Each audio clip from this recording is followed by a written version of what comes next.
Hello, beautiful. And what I really want to know is, what is good in your life today?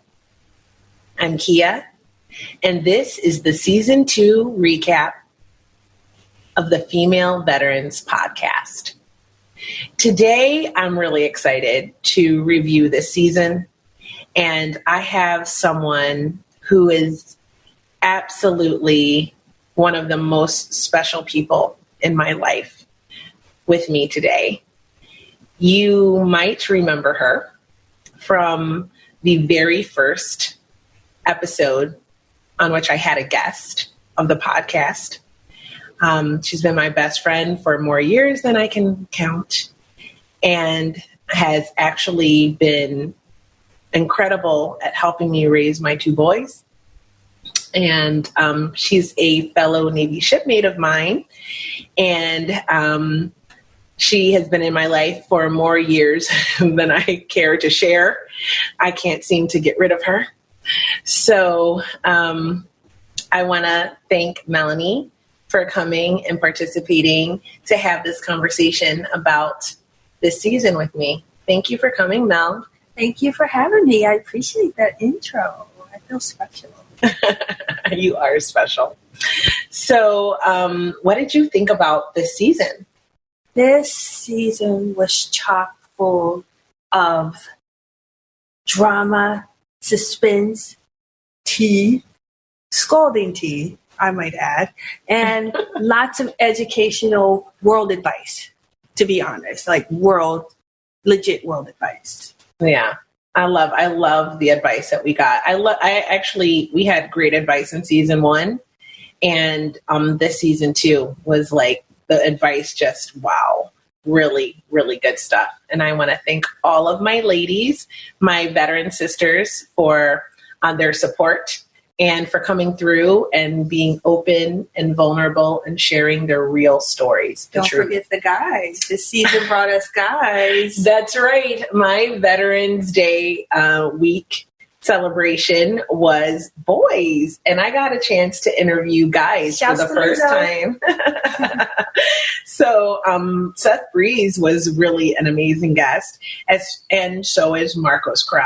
Mm-hmm. 2 really cool guys that I got a chance to really get to know and share their stories, because, well, we're girls and we have a unique experience, but a lot of times we have our brothers in arms, mm-hmm. and we're so used to being around the guys that I thought it might be nice to have some guys come through and share their story. Yes, they were really interesting. I appreciated their input. They had some different viewpoints from the guys' experience and the women that they had, met along the way also. Mm-hmm. They can give a little bit of in-depth into that or what have you. So, but we're jumping ahead a little bit. So, and because I honor women every day of my life, but especially here on the Female Veterans Podcast, I thought it was cool to honor some of the fellas. I may do it again, but I like to empower women. So let's go back to the beginning and start with Angie's episode. Angie, that one. Wow. That was deep. That was a trigger. That was triggering. Yeah. I mean, Angie, she's an amazing human being. I titled this episode, Angie goes from fearing for her life to wanting to die, because of her experiences while she served and after. Often we have a difficult transition out of the military when we come out, whether we had a good experience in or not. It's just that change back to civilian life can be really hard. And Angie, her story was really striking to me because, first of all, I thought it was super cool that she was a helicopter mechanic. I know you did. When I heard her say that, I knew. She's like, me too. I want to drive their helicopters. Yeah. One thing you wanted to do. My secret dream. Helicopter. My secret dream to fly helicopters. But I can't see, so that's probably not going to happen. But she was really cool. And she was really open about her story, and starting with the stalker. Now, I know this is really naive, but I never even thought that could happen in the military. Like, it never occurred to me, I guess, that you could get a stalker. You could get a stalker anywhere, anytime. But when I was serving, stalking wasn't as big, right? It was just being talked about. Mm-hmm. And in the 90s. And it never occurred to me that you could actually have a stalker. Stalking is, I guess, really, really serious. Not, I guess, I know it to be serious. Personally, I've never had a stalker. I'm just floored as to how this person can even consider anything after being shot in the face. Right. Like, I mean, how can anything besides my own face become an obsession? Right. I just couldn't process that. But then there's the whole Florence Nightingale thingy that I can understand, falling for your healthcare provider or the person that's, taking care of you or what have you. But to the point of stalking? Yeah, and becoming more and more aggressive over time. Like, he's there laying in his hospital bed, and she's the person coming and being nice and being a friend because they're friends, prior. And then he all of a sudden starts becoming more and more aggressive to the point where he was threatening her life. She had to leave that base. She had to leave that base. That's scary. That's yeah. Scary. I will say that, it was really good of her superior to go, okay, where do you want to go? What base do you want to transfer to? Because you're not safe here. Yeah. I had a little bit of that experience with where would you like to go? And that feels good. Mm-hmm. I really didn't have any idea at the time when it was presented to me. And it wasn't for anything stalkery or anything like that. I just had an option. And I was like, oh, duh. I really did not know, you know what I mean? I know I did not want to be too far from my home, but just far enough. Mm-hmm. I want to live in Great Lakes, but then you go hospital. Yeah. I chose Great Lakes, so I ended up there. I got that on my dream sheet, but and I was there the whole time, so it never even occurred to me to go. I thought maybe I'd want to go to California. I thought maybe or Florida, somewhere warm and different, so I could see something else. But I mean, they weren't moving people. I guess maybe if I had a stalker and my life was in danger, maybe they would have transferred me somewhere. Mm-hmm. But Angie, she then goes to a small base in Korea where there's no women. And 1 of 4. Yes. And then the thing that interested me too about it was that the base itself was in a hostile area. So you couldn't really leave the base. And you had to take a bus an hour away to go anywhere cooler. So, I mean, more fun. So we're in Korea. So she was basically in a prison with so many men, half of them hostile that a woman is there, and the other half horny. Yes. Horny as fuck. You know what I mean? Trying to get after her at every turn, to the point where she tries to report an officer who's trying to fraternize with her, and nothing really happens. And it shows everyone on the base, I think, okay, this is happening, because everyone's talking, it's probably rumored of what happened. And so all the other men on that base see that nothing happens to this guy. What do you think that teaches them? And that's direct result of what happens next. Yeah. The assault. Yeah. And then there's someone on watch that does nothing. This poor girl gets knocked unconscious. I mean, I don't know. Listen to this. Listen to this. Like I said, men either want to get in your pants or they acted like they hated you. And one time a sergeant in E6 busted into my room and violently raped me. Oh my God! And knocked me unconscious. And on the same level, there was a, like a person's, QC standing, that watches, and they didn't do anything to see you coming out. They didn't do nothing. Now I was right a few doors down, and it was horrible. And I remember waking up the next day and my vagina hurt so bad I couldn't walk, and I went and told my friend. And I told an officer, and then I told another friend. And I ended up reporting it. And gee, I wonder what happened there. Nothing. And then this dude's wife comes from the States the next week, and everybody acts like nothing. And here I am, totally devastated. I felt so betrayed by my country, by my command. Everything was swept under the rug. And that's when I started drinking really heavily and tried to take a bunch of pills. And, oh, my God, I was just going crazy. Yeah. I mean, my heart just, breaks when I hear that. And she was so candid. I mean, she did not hold back even a little bit.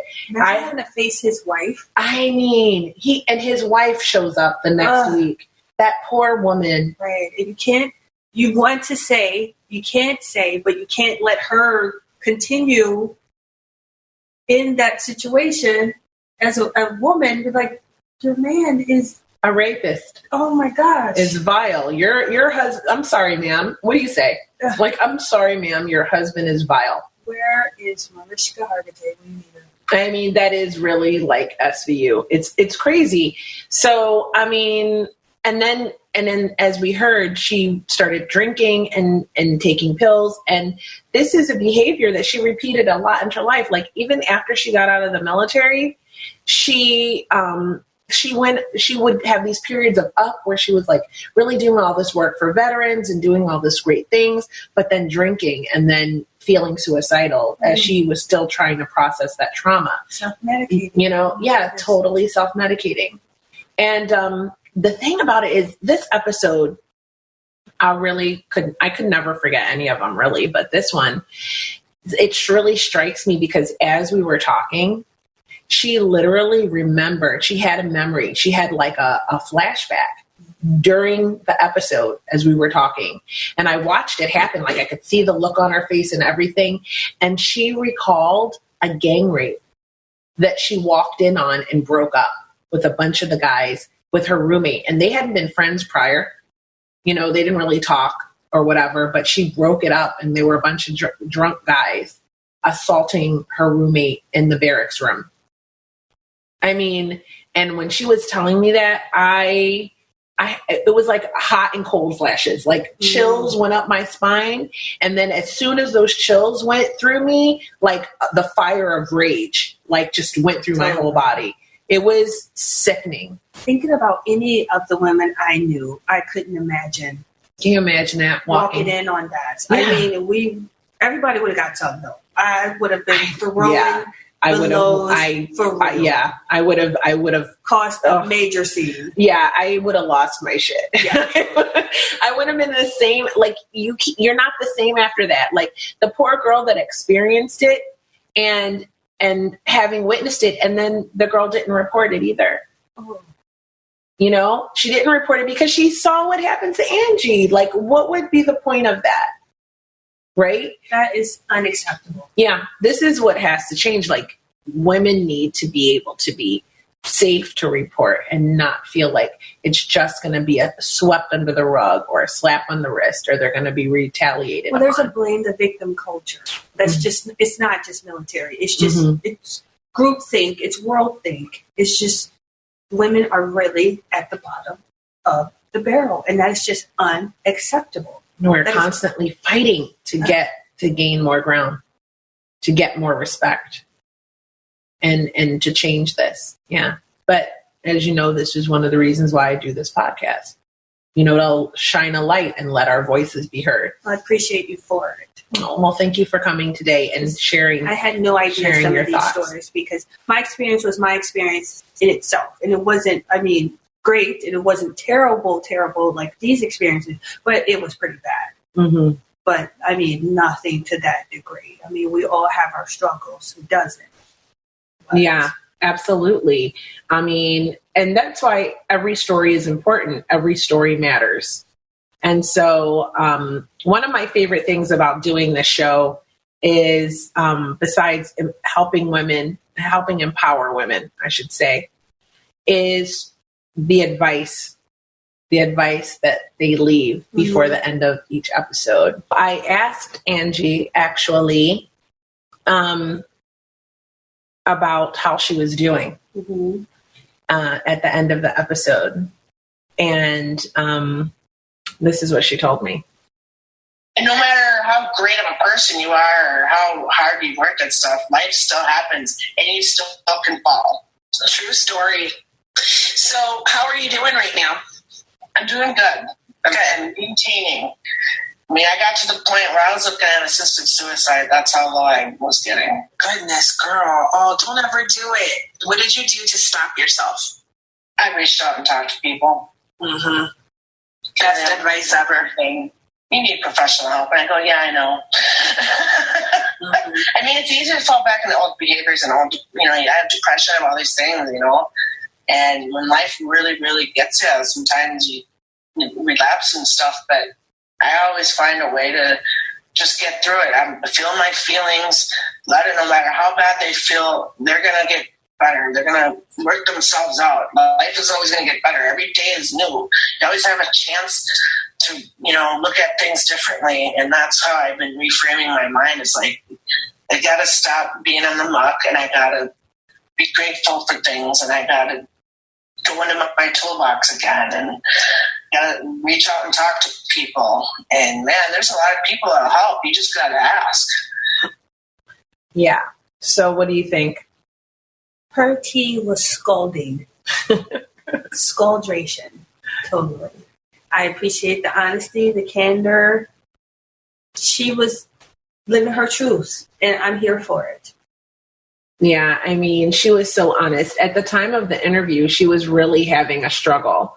And now I'm happy to see, I keep in touch with all of my ladies, all of my veteran sisters from, and what I call the sisterhood of the Female Veterans Podcast. And she's doing great now, you guys. She's got this amazing job where she helps veterans. And I see her posting positive posts every day on Facebook. And of course, she has a beautiful family and she's doing really well. And she's free of a relapse. So she's in the clear right now. And of course, it's a daily struggle, but she's really doing well. The Sisterhood of the Female Veterans Podcast. Such a movie. You're so silly. So let's talk about the second episode. This one was really one of my favorite. This was Liz's mission. Is that the jewelry and the care packages? Yes. Oh, I love that. Operation Sparkle Stud. Yay. Oh yeah. I want some of that jewelry. Yeah. Actually, you could totally do that. Someone that's deployed.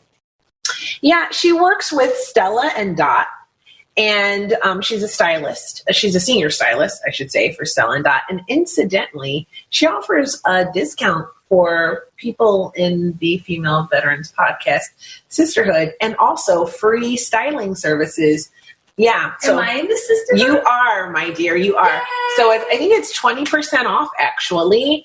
And so shout out to Liz for being so amazing. I want those sparkle earrings.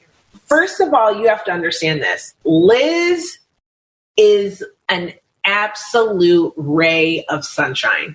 When you talk to her and get her energy, she just lights up everything around her. She's such a magnificent human being.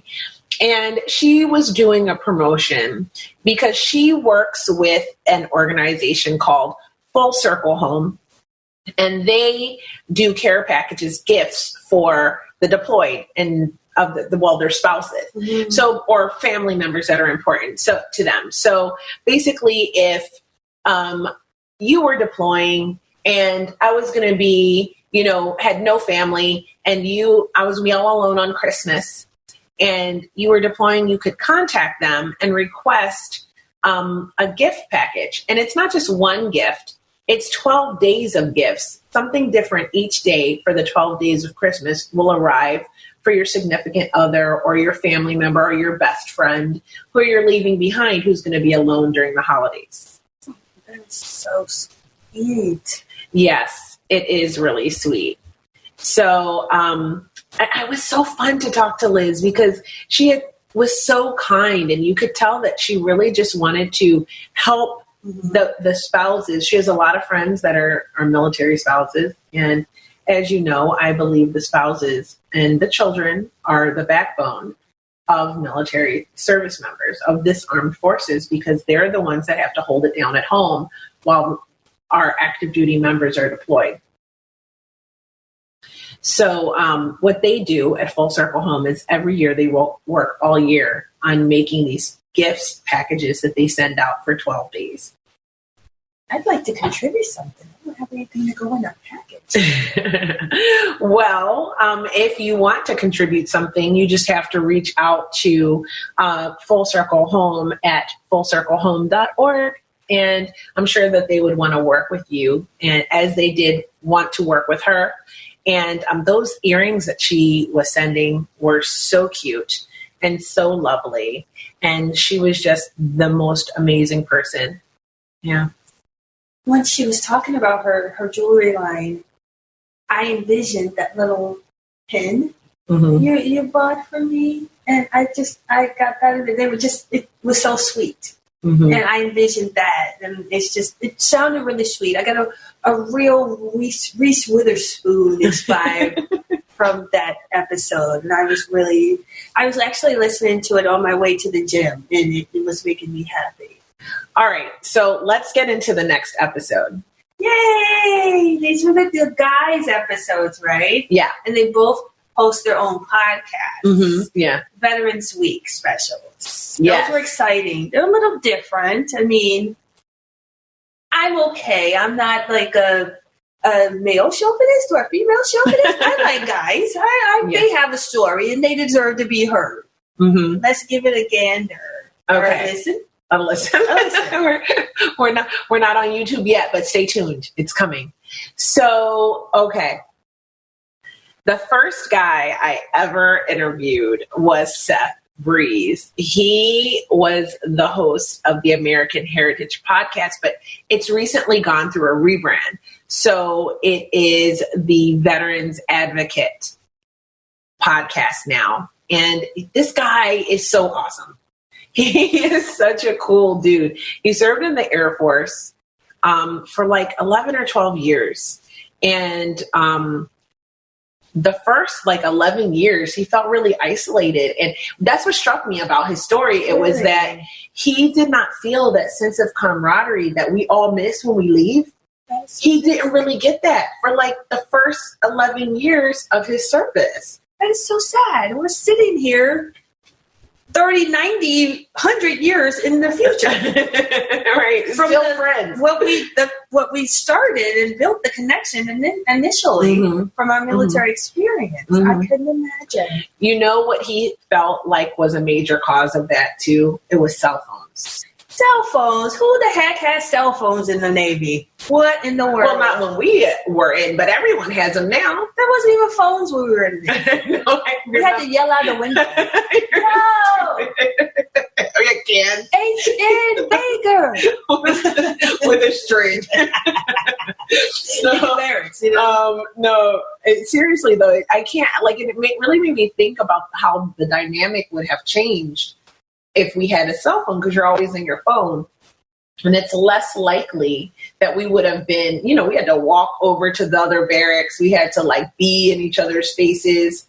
Our friends were cute. They were. But everyone's cute when you're 20. Oh, yeah.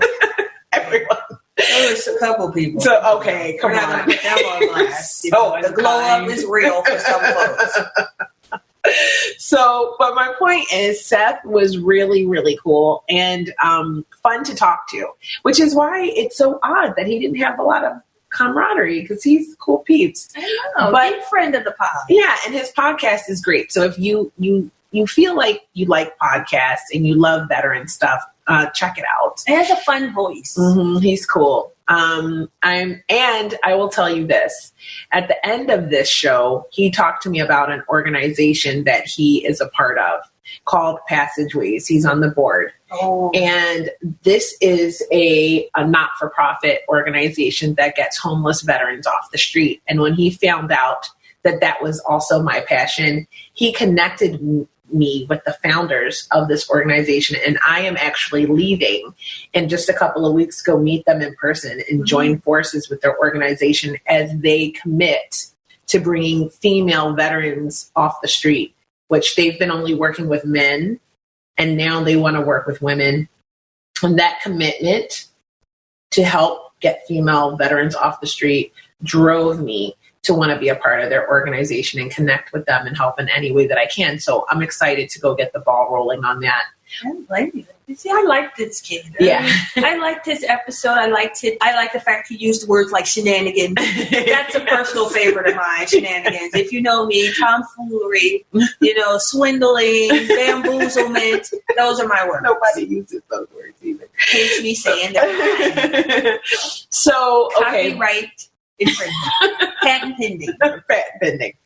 So Seth was like, he struggled with people because of shenanigans. And let's take a listen to what he I struggle with people and their shenanigans daily. What he was talking about. What were some of the obstacles other than, feeling isolated that you faced?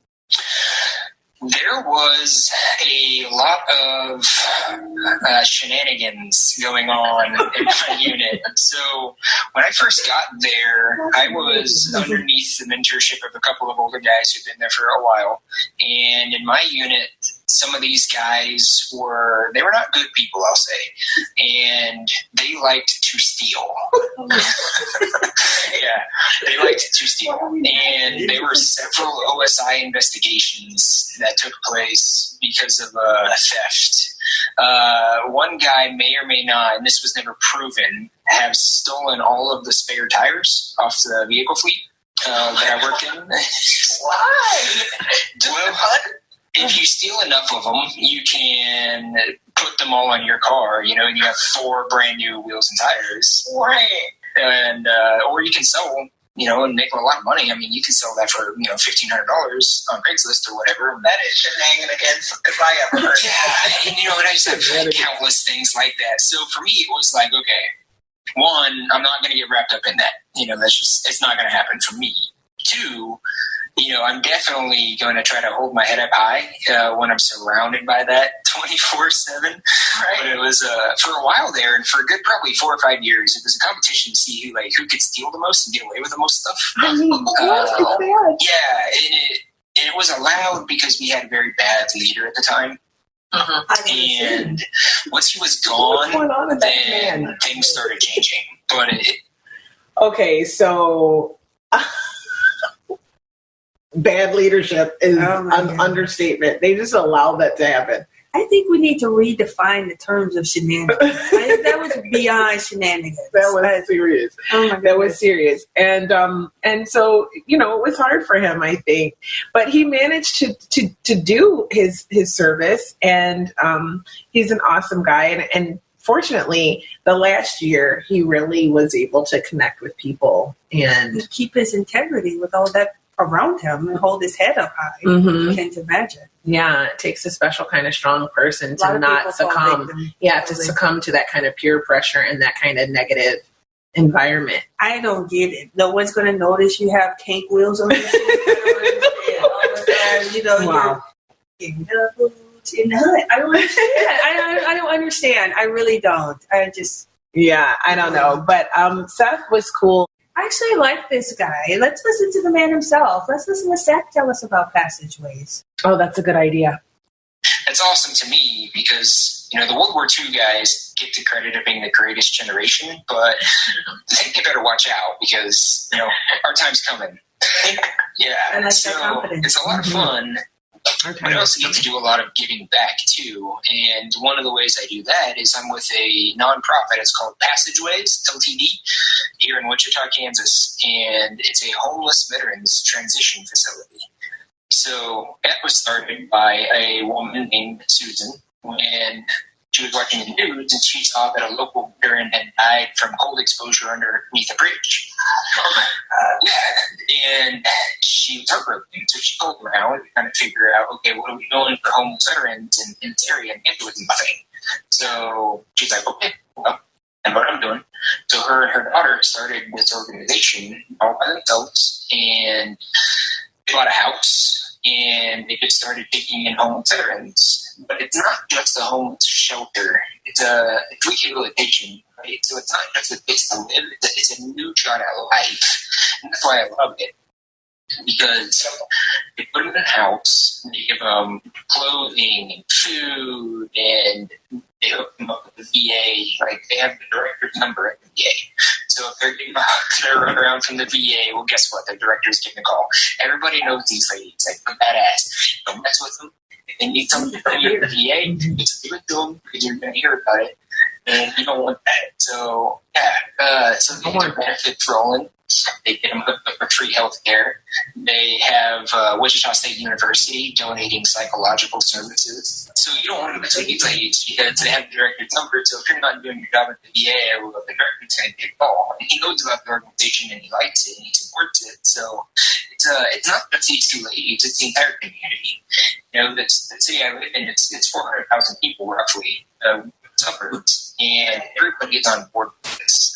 So Catholic Charities are donating food and clothing, and food bank gives them food. Mario's Pizza, some local place. Every time I go to the house, there's like 36-inch pizzas on the kitchen table. And yeah, every single one of these guys, they gain 30 pounds when they come to the house. We get to eating steaks and barbecue and pizza, and every day it's just some old ladies bringing over some kind of casserole or something. And these guys are living high life, but they're also getting help they need to get their life together. So they set goals when they get to the house. And the goal may be, I want to live independently a year from now. So these guys set goals, and then Passageway helps them achieve those goals. And so far, 80 different guys have graduated through their program and gone on to no longer be homeless, hold jobs. They have new wives and girlfriends and houses and good jobs, and they're putting their kids through school and all this awesome stuff. And none of those 80 people who've graduated have gone back into homelessness. Wow. I am so moved. I saw something on the way here, actually, and it was a homeless veteran. The sign, it said, being a homeless veteran sucks. Anything will help me. Oh my God. And it broke my heart because you didn't see the person. You just saw the sign and their like little cart or crash cart. No, they don't have a crash cart. It's a grocery cart, right? Mm-hmm. But I didn't see the veteran. I thought I saw a young man. It seemed like a child. And I couldn't look directly at this child because they're looking at me like, I know you read the sign, you know what I mean? But I couldn't process what the sign was saying and the fact that it was this young person. Yes, but I mean, think about it. That was us at 19 years old going into the military. Sure. And what if you had to get out after 1 year because you're injured? Then you're that kid. Then you're a 20-year-old who's a veteran and who's down on his luck and homeless. He had another sign that said, "Will work for weed." And I was like really salty. I didn't have anything. I didn't have any dollars, a J or anything to just throw there. And the thing is, I've heard that they appreciate that too. Mm-hmm. And I just there's this one that Buffin and I see. Lucas is his son, and he and I see them, and I tell him, I want to bring this lady a care package. And he's like, I want to come too. And I want to bring him. But I'm like, I don't know exactly what to give her. Because when I think of things to give her, it seems not enough. Wow. I want to put like a little like face wipe, body wipe, perfume, a lip gloss, a container, a hitter, a lighter, you know what I mean? A shawl. Just because, we have those things. Mm-hmm. I can grab, you know what I mean? And it just is so, I don't remember. when I see her, when I'm Right. going past, and it really breaks my heart. We need to do better than that, and especially for female veterans.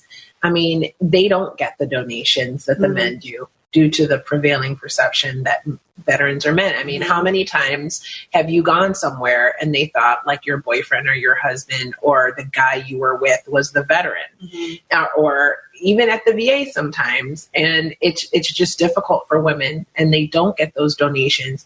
And something as little as a lip gloss, you wouldn't believe it, but it could potentially save a life. It could give that woman that hope that she needs to get out of the worst place in her life and come off the streets and start rehabilitating her life. And it is important, the work that they're doing. And I'm so honored that they're now able to start helping due to the laws of where they live.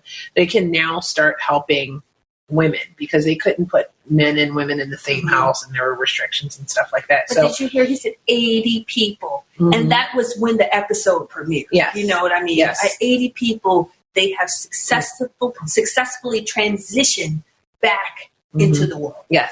And as a matter of fact, so a little update. After this episode, he did connect me with Susan and Jennifer, like I said, and we did an interview. And so that interview is coming up in the next season.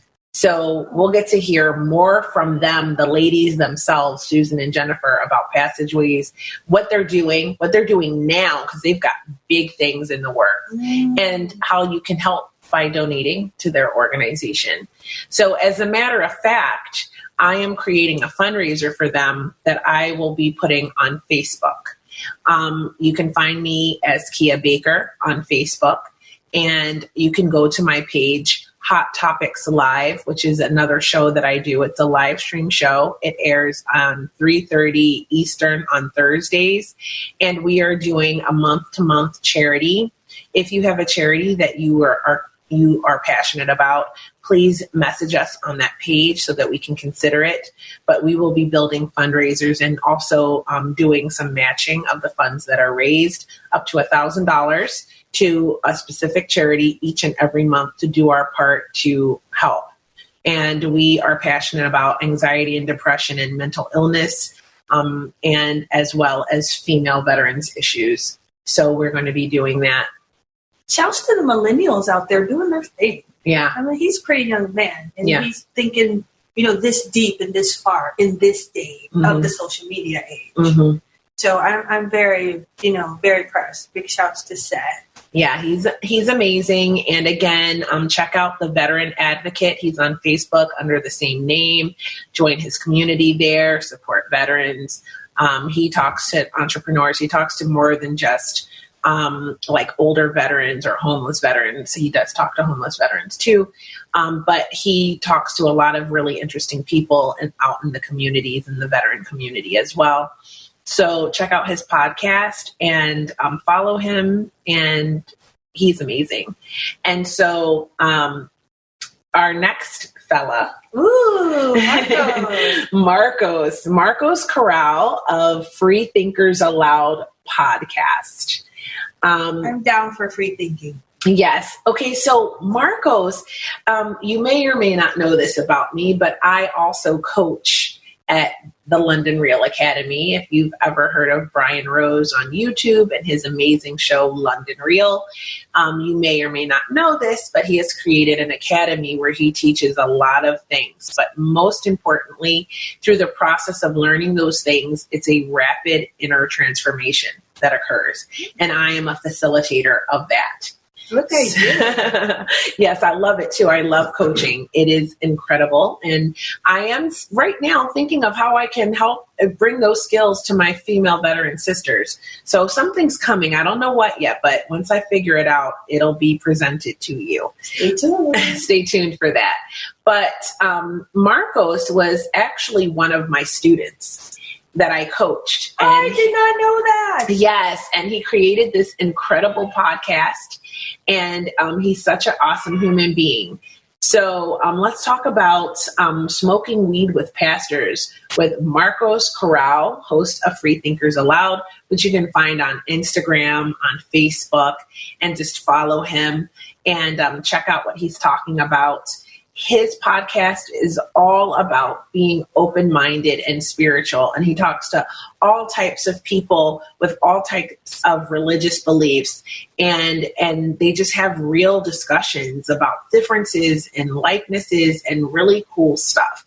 So check that out. And we're going to talk about Marcos and what he had to say. So this next episode was by one of my favorite guys. He was in my group for Broadcast Yourself, one of my students that I coached to help him bring his vision for a podcast to life. And he is such a cool dude. This dude like shoots guns, rides motorcycles. He does stand-up comedy. He plays music. I mean, he's really spiritual. He's really religious, actually. He's the anomaly of the pod. I mean, the anomaly. He's the one with the smooth transition, correct? Yes. He actually had a transition out of the military that was really, really easy. And I rarely, if ever, have heard a story like that. And he's such a cool dude. And I cannot wait to hear more of his podcast. So if you want to hear it, it's called Free Thinkers Aloud. And it's about conversations on spirituality with really cool people. He's so open-minded for someone who's so deeply religious that I found that kind of profound. Mm-hmm. And the part where he was talking about how he smoked weed with pastors was just I couldn't even get my mind around that. Smoking weed, pastors, minds, expansion, that do not usually go in the same sentence. Just going off personal experience, I just different. That's different person. Marcos Corral. Yeah. So, but his experience was pretty unique. He started out to want to be a SEAL, and then that didn't happen. So he ended up on a ship just because of timing, and then he went through his experience. He met his wife and all of this, and his skills. I didn't have the experience where my skills translated out into the civilian world, but his did. Well, you did. It just, at the time, it just wasn't doing that. They weren't accepting. Well, I mean, so in the Navy, as a pharmacy technician, I had the same privileges as a pharmacist. Mm-hmm. But if you take that same job in the civilian world, a technician has no privileges. In the pharmacy, you're mixing baby, like amoxicillin, baby medications. That's pretty much it. And in the Navy and in the military, I should say, in the pharmacy, I did everything. I counted narcotics, I dispensed meds, I counseled patients. It was like a complete demotion. And in order to do the same job, I would have had to go to school and get, my pharmacy degree. And I thought it was a waste of money. So yes. That's what made my transition out. I did not want to go to school to do something that I already had been doing for 3 years. Mm-hmm. Didn't make sense to me. Probably would have made my life a little easier if I had done that, but it obviously wasn't my path. Mm-hmm. But Marcos, he was really lucky. He found a company that was able to help him get a job right away. And he talks about it a bit. We're going to hear that in a second. But what I wanted to say was anyone that has skills in this kind of field, leaving the military, or if you know someone, this is a company that you might want to check out, because this enabled him to leave the military and slide right into work and into a position where he was appreciated. And us old school vets know what it's like to go out into the civilian world and not be appreciated for the fact that you're a veteran. Maybe even some newer veterans feel like that too. But I'm talking about a time where you couldn't even have being a veteran on your resume, or you couldn't get a job. Oh my goodness. Yeah. What's the name of the company? What is it? Orion International? Yeah, I think that's what he said. Let's hear it in Marcos's own words. Yeah, when I got out, there's this company, I forget I think it's called Orion International. Mm-hmm. And as far as if you have any type of technical skill that you did in the military, what they do is basically they're just a headhunter for technical military people. In my case, I was an electrician. So what they do is they take your resume, they say, they deal specifically with military. So they will submit your resume. They do all the footwork for you, and they're basically your liaison to companies, to huge companies. So my first job that I landed was actually with GE. Wow. And so I went to one other interview, and they were looking for like a more mechanical guy. But then I went to GE, and my interview was with this lady. She called me. I didn't even know what they wanted. So it was like, oh yeah, we're going to have her call you or whatever. So she calls me and she's like, hey, this is the type of work we do. I was like, so you guys are familiar? You want somebody familiar with like three-phase? I was like, the most worst interview ever. And then like at the end of the phone call, she was like, so yeah, you want the job? I was like, yeah. I was like, I didn't even realize this was like an official interview. But yeah, so I ended up getting that. They gave me the training for it. And I started up installing CAT scan machines. So I was doing that for a little while. Then I shifted over the department from GE Healthcare to Power Quality. So you can see that he really got a great opportunity. I mean, GE, what a company to get your foot in the door. Yeah. GE. Yeah. And he went to different departments and stuff, and he was able to travel. He talked about even more in the episode. So this episode I love because he's just so cool. He's such a cool dude. Mm-hmm. And he was an anomaly, like you said. Absolutely. He had a really smooth transition back into civilian life. And he has a really great podcast, too. To be able to hold on to his spirituality and to be able to confer and, how would you say, congregate and talk to all these different religious backgrounds and be able to come together and find, how would you say, commonalities and just be open just to even hear what they have to say. Mm-hmm. I think is pretty amazing. Yeah, I think that's really cool too. That's why I love his podcast a lot. And another thing that he was saying about his transition out and was really great advice was find a community. And so the church was like a community for him after he got out, where for me, I felt like coming out, people were different, especially in corporate. Like people were different. They spoke differently. They behaved differently. Mm-hmm. There wasn't the same like camaraderie and brotherhood, sisterhood connection that I had felt while I was in. And so I really didn't like it. But what he did was even though he had a great job and he was working in his field, he went through the church and he had that community as sort of like a support group that also helped buffer his transition out of the military. So his advice was really solid when he said, find a community that will support you. I loved that. Me too.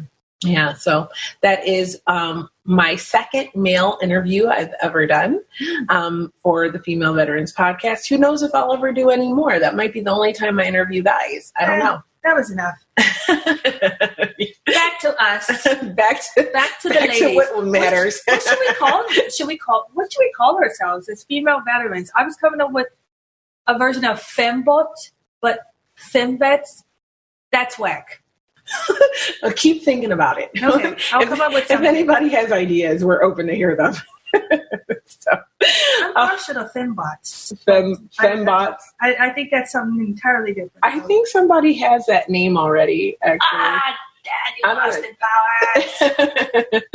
So the next episode was, oh my gosh, the next episode is Lauren. Hippie veteran. Yeah, so Lauren is from a hippie and a veteran, and she is really knowledgeable about PTSD. She has a lot of really strong beliefs. She's super passionate about PTSD.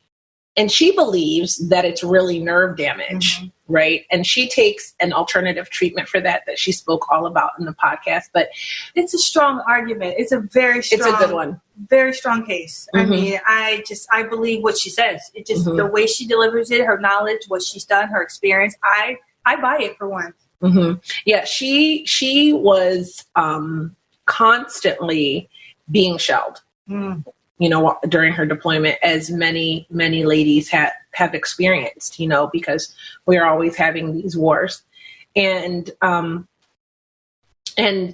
being in that state of high adrenaline, like that high anxiety state, but having to do your job, like you're constantly afraid that you could die any second, right? Know. But you still have to get up and, get ready for work and go to work and do your job and function like a normal person. And I think somehow that's what causes PTSD, I'm pretty positive the environment had attributed a lot to it, because on a small degree, I watched you go through it. And it's just, no one was throwing shells at your bunk and things like that. But the stress alone of everything on the base was just, outlandish. That's a whole nother topic about how you get PTSD during peacetime. We could, I'm sure that I'm not the only one, but I've talked to many other veterans who served during the time that I served that have PTSD. And we're like, how did we get PTSD? Like, we weren't getting shot at. We weren't, but our XO killed himself. That in itself. I know. Just so sad. It tells you something. It really does. So, and for those of you who don't know, Meloney and I were stationed at Naval Hospital Great Lakes in the mid 90s. So you can understand that base was one of the strictest bases, if not the strictest base, because it was the Naval Training Command, and they just shut down all the other training facilities, and it was the only one. So it's a high priority target for our enemies, quote unquote. So it was a very, very strict base for us. It was hard to live there, but we made it work. And anyways, yes, the episode. We banded together before social media, before the rise of full-on internet, where we had to be taught face-to-face, talk to each other, figure things out, where we hugged, we laughed, we cried, we had each other. Yeah. And we had each other's backs. Yeah, it's true. I think that sometimes, like in the episode with Seth Breeze from the Veterans Advocate podcast, it used to be American Heritage, rebranded recently. He said, he felt that, social media and phones made it more isolating. And I, like we talked about before, I agree with that. I just think I should say how that could be, because I'm on my phone a lot. And I remember when we didn't have phones and we were just constantly congregating and hanging out. And that's all everyone would be in that little lounge with the TV and the barracks hanging out. I was like, watching TV. Oh, that's where we found out about Tupac. Yes, right? Oh my gosh. And Biggie Smalls. Yes. And so can you imagine that, like, nowadays, everybody, if anyone's in there, they're probably on their phone. Oh my goodness, just what happened last week. Everyone and their mom had to post about the Bryants and their incident. And it just was it got to the point of annoyance to me. I'm all like, I know. I'm trying to process it, but it's like everybody and their mom has to post about this. Yeah. And it's like, goodness gracious. I didn't post about it because I thank you. Yeah, well, I didn't, because I felt like that was a woman's private suffering. And I'm not a huge basketball fan, nor am I a huge Kobe Bryant fan. He's a cool person. I like a lot of his motivational speaking. He's from a different time. But I was not attached to any sort of like fandom. So for me, I was sad for a woman who lost her husband and her baby. And that was on the same day. And were other children that died. And I felt like people die, people are murdered, people are killed every single day. And all of those lives matter. So, absolutely. But yes, it was shocking to hear that such a famous person who was so beloved by many people died so tragically and so suddenly. I get that, but I didn't post about it. I felt more for the younger generation, because I'm from where MJ and Magic, that was, and Shaq and Kobe were just coming up. And for the younger people, it just hit them really, really Yeah, because he's a legend for them. But so that's our, I guess that's us paying our respects to Kobe and his family. Yes, much love to Vanessa. And yes. So that's that. But back to Lauren.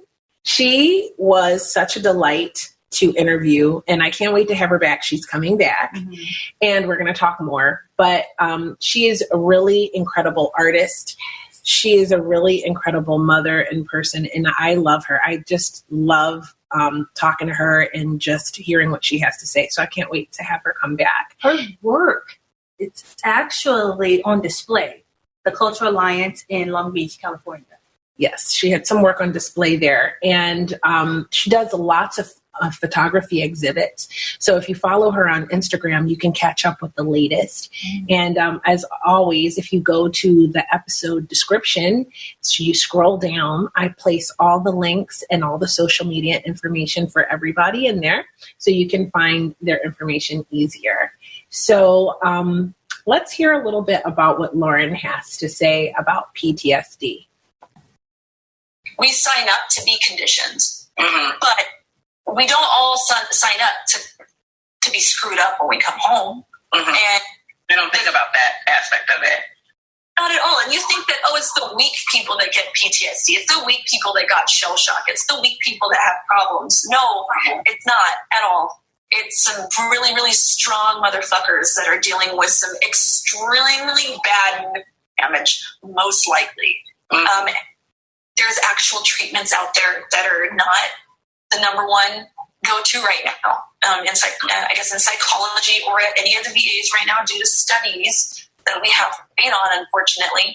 But there's actual real treatments out there that are useful. I mean, cannabis clearly is helpful. I agree with that. 100%. If you're having nightmares, for one, smoking pot helps you to not dream as much sometimes. So literally, it can help stop your nightmares and help give you a good night's rest. And you're not going to have a hangover. You're not going to be unfunctional. You're not going to be unable to do all the same things you were able to do all day long, like if you needed to do. And nowadays, the way the industry works for cannabis is it's kind of like a pharmacy. So you can, any symptom that you're having, you just go to your little cannabis pharmacist and they will explain to you what, how and what and when to take it, just a pill. And you can find a remedy for pretty much anything. And then the more your body acclimates to it, it's more, you feel better. You're completely highly functional, maybe even more functional than you were prior. It's just a really good alternative therapy to being polluted by the pharmaceutical industry. Trazodone, Ambien, all these things that give you horribly bad hangovers in the morning. I don't like feeling like shit when I wake up. I want to wake up and be energetic. I'm also a morning person. I always have been. So the Army got lucky with me. I'll get up. I don't care. But these medicines completely make you a bump on a log. If something did happen in the middle of the night, do you think I would have ever been a successful adult trying to get through? There was a fire in the house or some type of an emergency. If I had Trazodone or Ambien, I would have been high out of my mind. And to me, that's just not safe. Versus smoking a little bit of dope. Oh, poor bad evil reefer man. I can't smoke that. Take this stuff that literally lays me out harder than I need to be. I just want a little bit of rest. That sleep meds and all that other poison that they're dishing at the VA is not. I know they make a lot of people mean well, but unfortunately, they're wrong and they were misinformed. But we need to. Yeah. I actually had forgotten about her advice to the Elm Street children. Now, if they had just smoked the J with Fred Krueger, bing, bang, boom, we're done. Shit, are you talking about Nightmare on Elm Street? She said that and I quote, "A little dope could help you with nightmares." The story writes itself. Robert Englund, are you listening? Oh my God. The story writes itself. I don't know why I continue to hang around with you. So yes, I really feel like she's onto something there. I do feel like, I mean, at least in some people, that there could be a connection between nerve damage and PTSD. And she's definitely a resource. She's well researched. I mean, you don't understand. This woman takes her time and she does a lot of research, and she's participating in a study that the VA is doing right now. So yeah, I loved that episode. She's her own experiment. Yeah, actually, I mean, you know, someone is serious when they're willing to experiment on their own body. They're like a human test subject, and then they can report that it works. She doesn't have pain. And I mean, it doesn't last long. The Serganglian block, it's like two forms of lidocaine that they inject into a nerve in your neck, and it numbs the pain. And anyone who lives in pain, I live in constant pain, okay, with fibromyalgia. Near constant pain. Some episodes are worse than others. And if you live with chronic pain, you fully understand that those moments of relief, or your memory of the last time you felt relief, how important it is. And I can't imagine.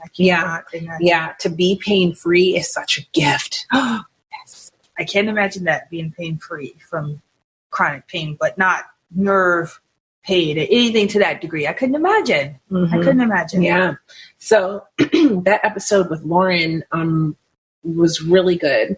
And I wish we had a better connection. Sometimes when you're doing this, the connection is kind of choppy. So I wish we had a better connection from where she was at. Back. But absolutely, we're going to bring her back. She was traveling. A deep friend of the pod. So we'll bring back Miss Lauren, the hippie veteran.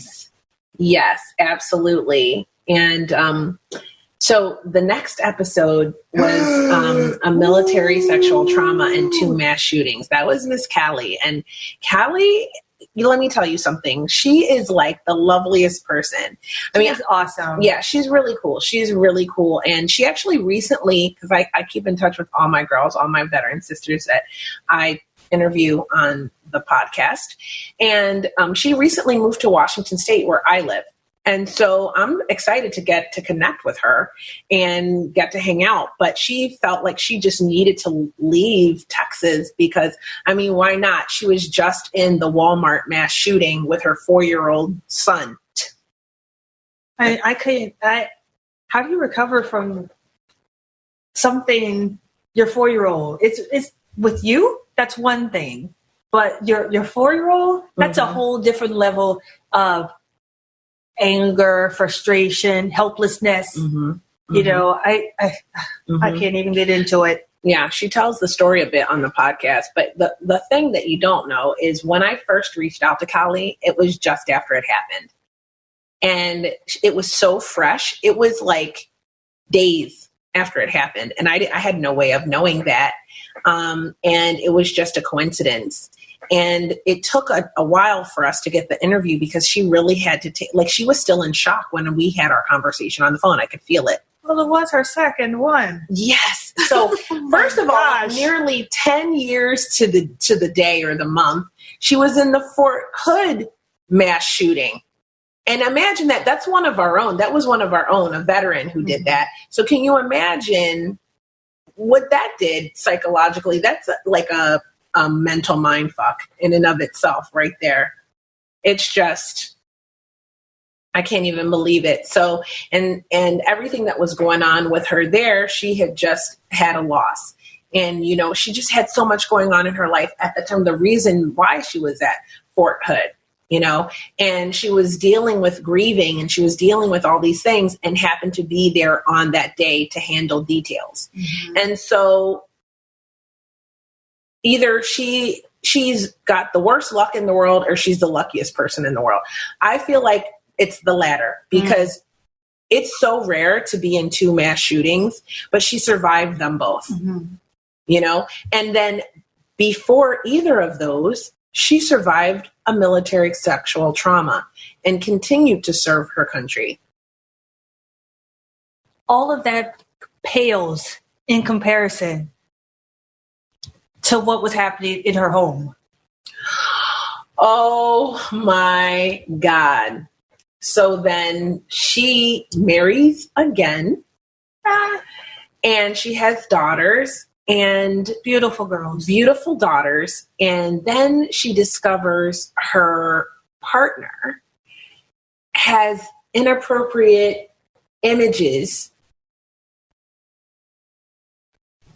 on his computer. Jeez. And not exactly of, it's complicated. It's a complicated tale. I don't know how much of it I should get into, but maybe we should leave it at that. It wasn't exactly her daughters, but their image was involved. We'll leave it at that. And she has been fighting to get him out of her life and to see that he faces justice for what he did and to protect her children with everything she has. I mean, with everything she has. And you can find more details about her story in the notes of the show, of this episode, a military sexual trauma and 2 mass shootings. And her story was covered by the media, all of these things. And I just, as soon as I found out about it, I just knew that I had to have her on the podcast to show support in some way. Because this woman, she is absolutely, I mean, she's so sweet. She's a small town girl from like the kind of town with like one street light. Just a small town girl. Sing it. And she joined the military in order to get experience with life, to meet all kinds of people. She wanted to grow, essentially. And yes, she got that experience, but at the same time, like, she was violated by someone in the military. And then at the Fort Hood shooting, under attack by a veteran brother. So really what she's had to go through to deal with both of those things is just beyond me. And she's such a strong, incredible woman. And one of my favorite things about the episode was the advice she left. So let's hear from her. Yeah, let's listen. Just don't quit. I know I've said that so many times. My really, really, really dear person that was killed in action, his unit is 160th Night Stalkers. Their motto is Night Stalkers don't quit. And that's something that I've always kept with me, regardless of what's going on, regardless of what you're facing and what tomorrow might look like. You just don't quit. There's not an option in that. And like I said, if you have to take it down to let's deal with this 1 minute at a time and work our way up to maybe 5 minutes and 10 minutes the next day and the next week, that's fine. Whatever you have to do to get through that experience, that's what you got to do. So just don't quit. That's all. Yeah. So just don't quit. Just don't quit. Mm-hmm. That's some of my favorite advice, especially when you look at, the rising amount of female veteran suicides that we're faced with, and the rising amount of female veterans that are on the streets. I mean, just don't quit. Just don't give up. Just keep fighting to get back to life, to live life. Talk to somebody. Mm-hmm. I agree with that. And Callie was an incredible guest. She's an incredible human being. The whole time, her 4-year-old was nearby playing. And every now and again, he would come and interrupt the interview. And she was so cute. She'd always be like, I'm so sorry. And I'm like, I have a 4-year-old too. And actually he was doing quite well, like just playing by himself and staying quiet, but I mean, he's 4, he's going to come and wanted mommy's attention. So it was really cool. And I'm a mom. I interview women. Chances are many of us are going to be moms. Chances are you're going to hear children in the background, maybe dogs barking sometime. Like that is just because this is raw and real. So, I mean, that's one of my favorite things about that show was when her baby would come and get her attention. I loved that. So, shout out to Callie and her baby who survived the Walmart mass shooting in El Paso, her 4-year-old that you could hear maybe a little bit in the background of that episode. So the next episode was military shit hotness with my other bestie, Leanne. Now, I have to be honest. I cannot be biased in this episode, or maybe, I don't know. Maybe I'm not understanding what bias means, but Leanne's is my favorite because yes, she's awesome. Yes, she's smart. Yes, she's wonderful. And she is be all do all, but she's also my friend. Yeah. That was super, super sweet. Almost too sweet. I don't even know. No, actually, I get it. Edit this. I'm not going to edit that out. So she is really cool. And I don't think she even really got into it as much in this episode, but she really had a difficult transition out of the military. Like she really, really did. And when she landed outside of the military, she sort of was like a lot of us and went in the other direction as far as we could go from anything government, anything military. And that included her pharmacy career. She went into corporate just like I did. She worked her way up just like I did. She had many setbacks just like I did. And she didn't really get into that as much, which I was surprised when I interviewed her. But because I think you would agree with me, that had she gone into more detail about the stuff that was harder, it would have showed how just even more amazing that it is that she's where she is now. Her arc is astounding. Yes, her hero's journey, her story arc is even more incredible than what was even shared on the show. Yes. So, I mean, I'm not going to go into detail because obviously if she didn't share it, maybe she wasn't comfortable with it. She's such a classy lady. Yes. She's such a classy lady. So I just want to make that clear that, again, I saw her at her lows. I saw her when things didn't work out, like her marriage, all of that stuff. And we have been there for each other. And just to see her, like I can recall when she was working at the college and she was debating about starting her own business. And I remembered that, she was afraid, but she took the plunge and she did it and she created something really, really amazing. And who knows, we may have an opportunity to work together in the near future. Remember when her name was on that textbook and how excited she was? Like, oh my her gosh! book. So, and she wrote the most amazing dedication to me. In that book. It was so moving that I keep that book in a box, like protected. Like it is it's treasured to me because, I mean, and it's a pharmacy textbook, but it's so treasured to me because my friend, all the late nights that I was like, you can do this, keep going, and I just helped her. The phone bill to and like helping her get through that and seeing her finish that book and getting the hard copy, the hard print of that book was just such an amazing feeling. And I know it was amazing for her.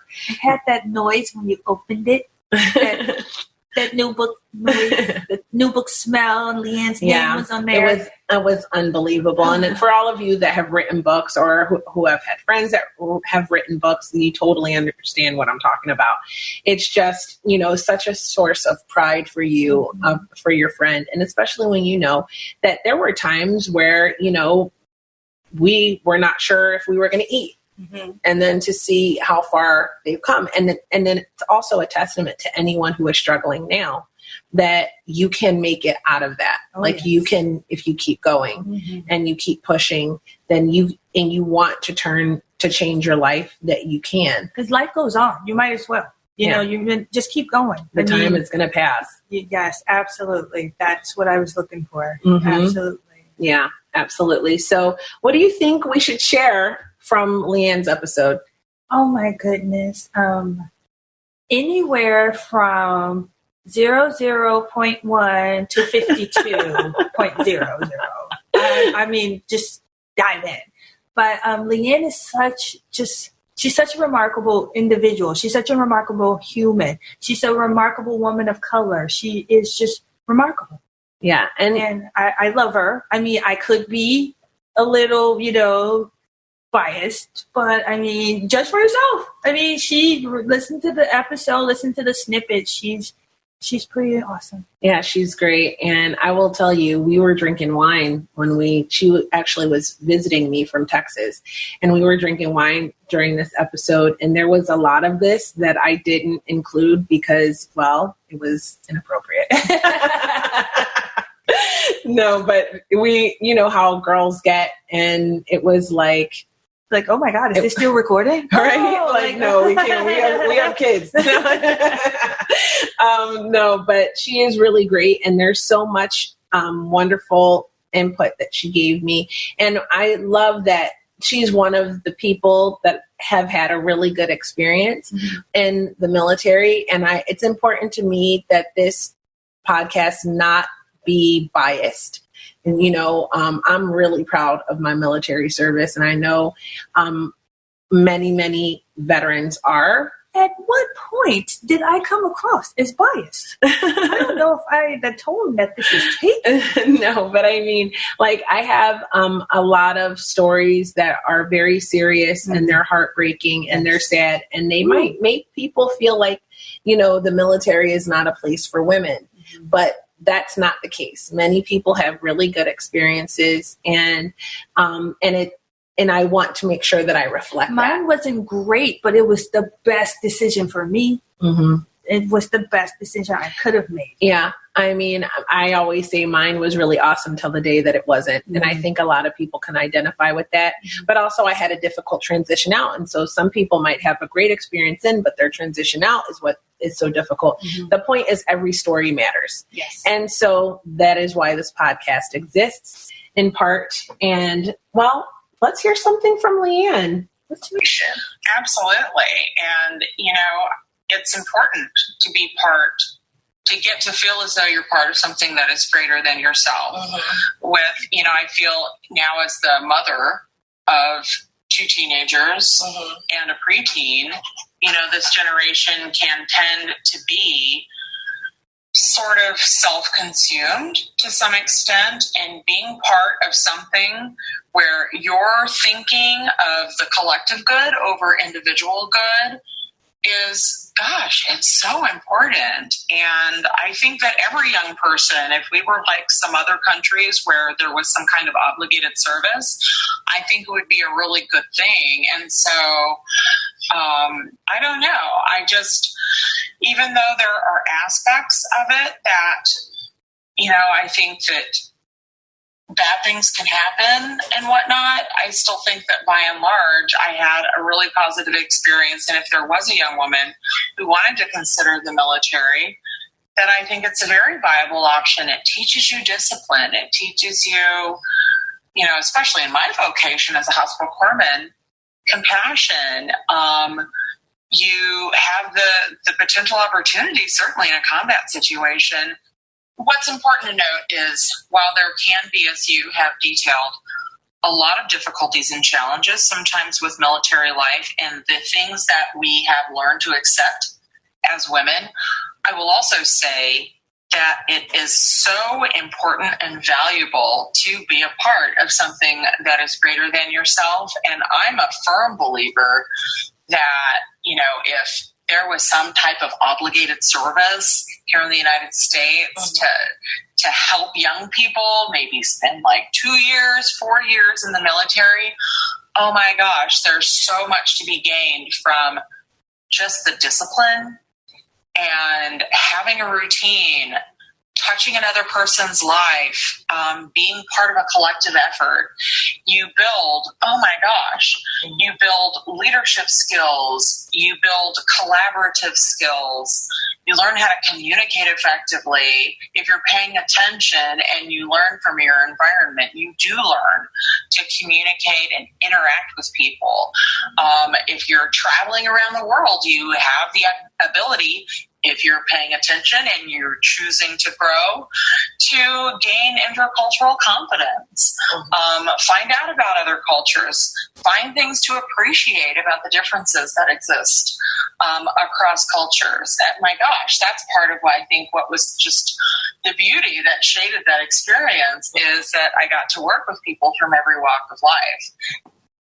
I really think Leanne nailed it when she was talking about how it is important for young people to be a part of something greater than themselves. And Absolutely. and to have those experiences. I, for one, didn't get to go around the world, but that would have been an amazing thing at my young age to see all these different cultures, and get to interact on that level, going on a ship. That would have been awesome. That's actually why I joined the Navy, because my recruiter was like, you're going to see the world and you won't even have to pay for it. And I saw Chicago. No, it wasn't exactly that for me. I wasn't really, when I was thrilled about, going to other places. I was trying to I had an agenda, and we didn't get into it in my episode or whatever, but eventually we'll talk about it. I had an agenda. So I got placed right where I was supposed to be and where I wanted to be or whatever. But since being out and living life on my own and choosing to decide to live in different areas and the experience of being amongst other cultures and things like that, I totally agree with that. Mm-hmm. You have to, it's just so beneficial to be around others that are different from yourself and learn how they do things, mm-hmm. to have a different perspective just on life in general. I tell young people, and I still stand by this, the military was great for me. It, gave me a life where there wasn't one. But if you have any doubts, then don't do it.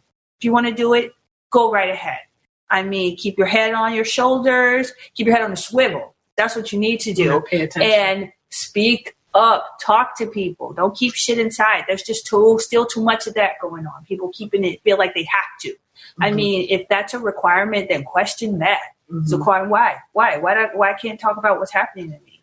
But I think she does, hit the nail on the head about young people and having it be some sort of requirement or just something that they have to do to give them a different perspective on adulthood, on life. Just, I don't know. I can't even, process what I would have possibly had to deal with if I hadn't have left home. Mm-hmm. What type of mindset and what only things I would be privy and open to still being in that little corner of the country in St. Louis, in the middle of nowhere, as far as I'm concerned. Mm-hmm.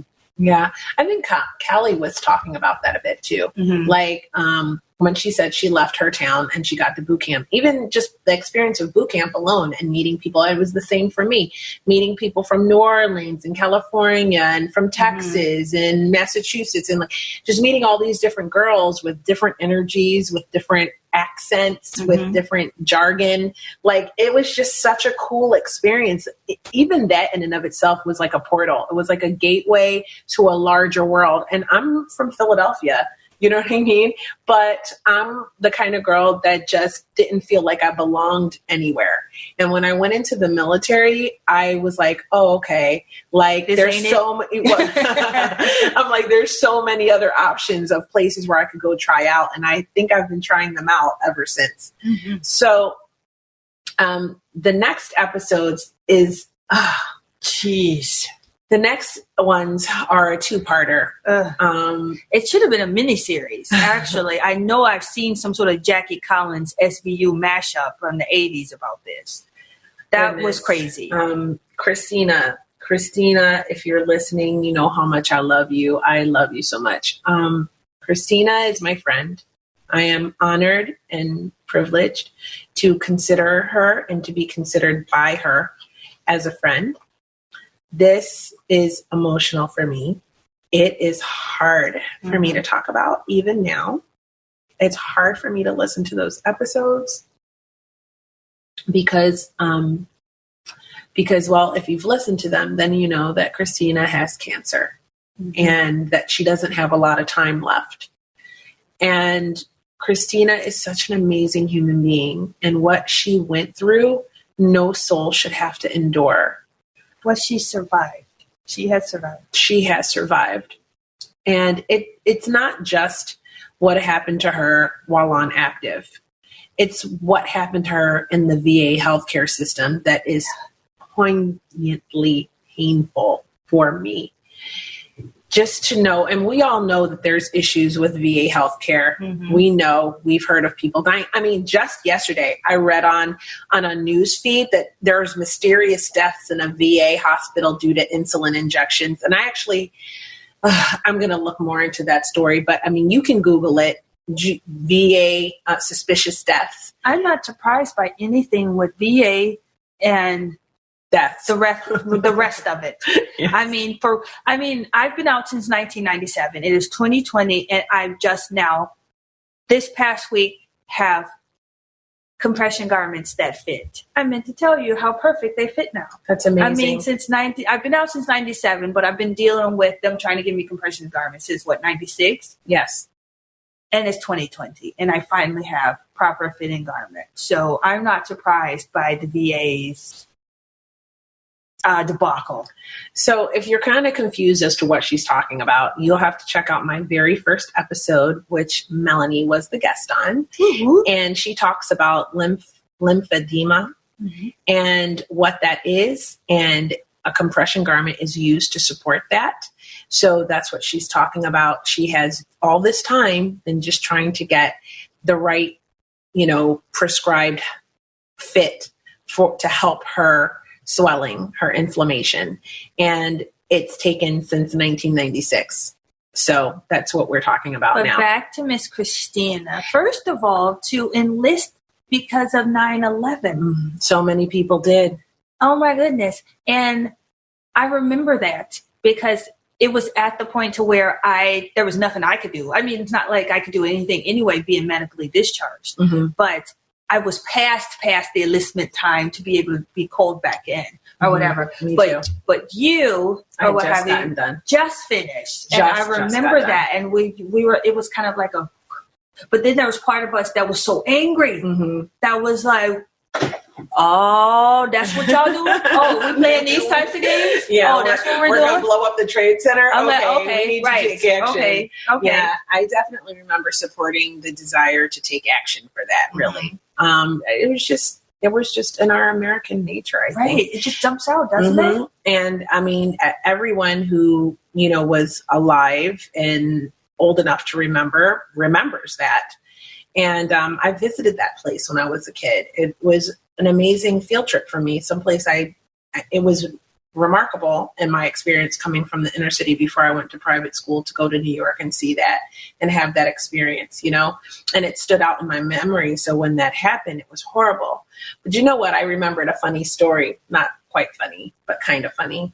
After 9/11, I remember everyone was enlisting, and you may or may not remember this, but we took a trip to St. Louis.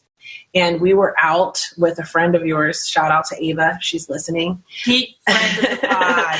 And we went dancing, and some guys came up to this. And I know all of our veteran sisters will be able to appreciate this story. Some guys came up to us, and they were like, "We're shipping off tomorrow." Oh my gosh, I remember that. They were like, "We've joined the military. We're shipping off tomorrow. It's our last night. You want to party with us?" And I'm like, "We'll party with you, but that's about it. We're veterans, Yes, and we danced with them and we hung out with them, but then they went home alone. But they really tried hard to use that angle initially to get us to agree to commit to spending the night with them. But we did learn that our chicken head was on point. The St. Louis chicken head right there. Yes, well, one of the dances. If you're familiar with that dance move, too. Yeah. So I couldn't get that one. So yes, so I'm sure you can appreciate the fact that we were the veterans. Mm-hmm. These young guys were trying to get us to spend the night with them and use their military service. It was quite a riot. Dude, we've used that already. I've used that quite a few times. You're lucky we don't use that on you. Right. That's why you're over here in the first place, pretending you're about to join the Navy. I know, right? So anyway, but back to Christina. Yes, she is an incredible human being, and her story, after she joins the military, first of all, she gets blown up. Oh my gosh. And she was in the convoy and with a bunch of groups, a bunch of Humvees, forming the convoy.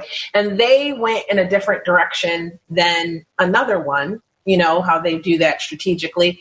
And Jessica Lynch was in one of those. And you may or may not remember what happened to her, but it was horrible. And there was Christina. They could have, if things were reversed, it could have been her.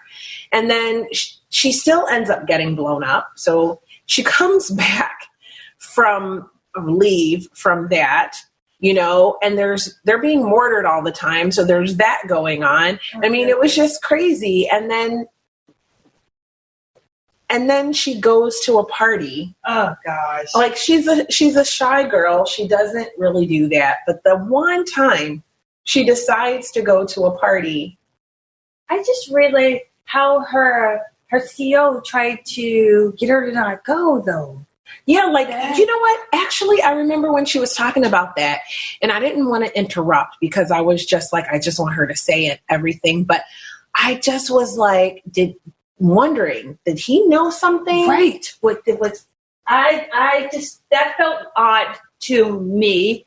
It felt odd for him to say that, and then for it to not insist, and then for something as horrible as what did happen to happen, and as it snowballed. Mm-hmm. And it just seems so funny.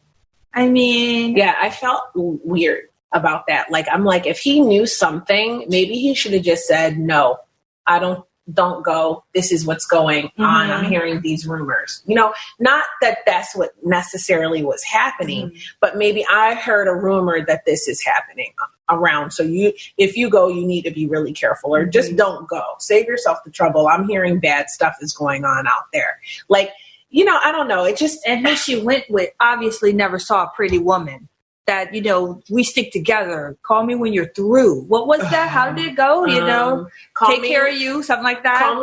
Call me when you're, take care of you. Call me when you're through, or something. Vice versa. Somebody knows. I don't know. We come together. We leave together. That's our motto. Yes, totally. And I had some girlfriends that hated me for that, and some guys certainly thought that I was the cock blocker of the group. But I'm like, you know, we come together, we leave together. You want to take her on a date, get her number, and call her up. Like, seriously, she'll get with you eventually. Yeah. You know what I mean? Right. We're not. No, we're leaving together because I don't want. And the one time I did let you leave with a guy, you were almost assaulted. Oh my gosh. So, I mean, it was a hard lesson. This episode I just kept hearing the normalization of rape culture.